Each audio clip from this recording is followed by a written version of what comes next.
తల్లి గర్భము నుండి ధనము తేడెవ్వడు, వెళ్ళిపోయేడినాడు వెంటరాదు. లక్షాధికారైన లవణమన్నమే గాని, మెరుగు బంగారంబు మింగబోడు. విత్తమార్జన చేసి విర్రవీగుటె గాని, కూడబెట్టిన సొమ్ము కుడువబోదు.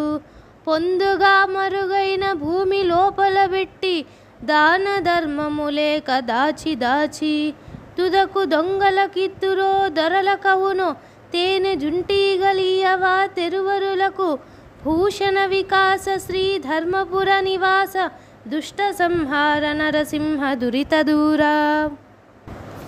తల్లి గర్భం నుండి ఈ లోకంలోకి ధనం తీసుకురాడెవ్వడు, చనిపోయేనాడు ఆ ధనం వెంటరాదు. లక్షాధికారైన ఉప్పు కారంతో కూడుకున్న అన్నమే తప్ప బంగారాన్ని మింగలేడు. లక్షలు సంపాదించానని విర్రవీగడమే తప్ప కూడబెట్టిన సొమ్మంతా ఎవరూ తినలేరు.